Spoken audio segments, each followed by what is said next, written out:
This video is the first video of a series which I'm going to be doing about idioms and expressions that we use in English quite often. In this series, I'm going to talk about these idioms and expressions, give some examples, and explain when we would use them in a natural way. In this video, we are going to learn how to use these expressions about giving and receiving advice. The first one we have is "don't get me wrong." Don't get me wrong is very similar to the expression "I hate to say this, but..."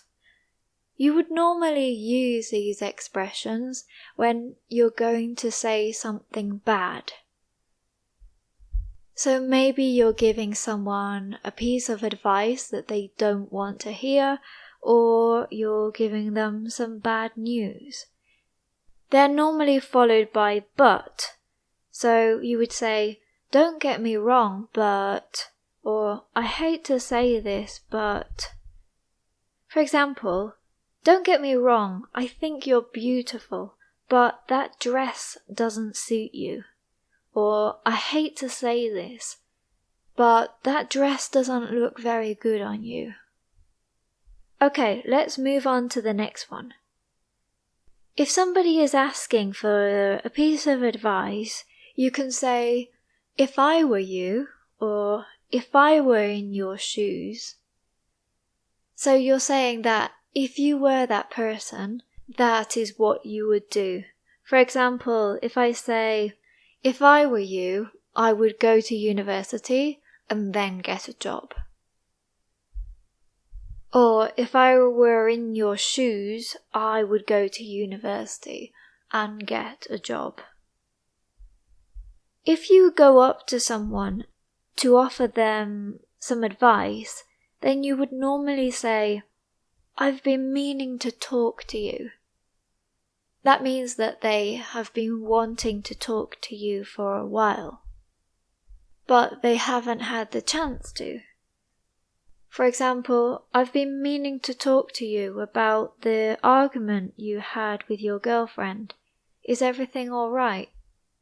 So you basically use it to start a conversation with someone to offer them some advice. Be careful with the word advice, because a lot of people say "a advice" or "an advice," but the word advice is uncountable, so you have to say some advice or a piece of advice. A very direct way to tell someone that you want to offer them some advice is by saying, "Let me give you some free advice." For example, "Let me give you some free advice. I would accept the job offer if I were you." If you're giving someone some advice and they say, "Easy for you to say that," they are saying that it's easy for you to do it, but not for them. For example, if I told someone that it's easy to do a presentation in English, they would say, "Easy for you to say that, because it's easy for me because I'm English, but not for them because they are learning English," for example. Some other expressions that people might use when they respond to your advice is "it's a pity" or "it's a shame." So they might say, "It's a pity I didn't ask for advice before." Or, "It's a shame that I didn't ask you for advice earlier." It means that they are disappointed that they didn't do it earlier. The opposite would be, "It's a good job that..."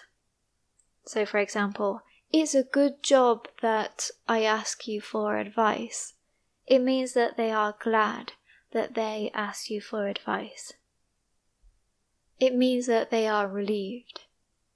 In another context, if I am planning to go to the beach, I might say, "It's a good job that it's not raining today." And if it did rain, I would say, "It's a pity that it's raining." Another way they might react is by saying, "Spare me the details." You normally say this when you don't want to know all the details and everything that happened. It's quite rude to say it, so I wouldn't recommend saying it to people that you're not friends with. Imagine if your friend is going to tell you a story of what happened to him yesterday, and the story kept going on and on and on and never ended. You would say, "Spare me the details. Come on, tell me what happened." Now let's imagine that you are asking for advice and you want to check that it is okay with someone. So for example, I have done something at work and I want to check it with my boss so that he or she can confirm that it's correct. In English, we would say to run something past someone or to run something by someone. So if I go to my boss and I say, "Is it okay if I run something past you?" It means, "Can you check it and give me some advice on it?" In another context, if you have booked to go on holiday with someone and you want to check that the time of the flights is okay, you can call your friend and run it by them to make sure that is correct. And lastly, another expression that I like is to not take no for an answer. It means that someone is not going to accept no as the answer to something. For example, if one of my friends asks me to go to a music festival and she says to me, "Do you want to come to the music festival?" I won't take no for an answer. It means that she won't accept the fact that I say no. So I have to say yes. Let me know in the comment section which one of these expressions you think you will use the most. I think that in my day-to-day life, I use the expression, "It's a good job that," the most.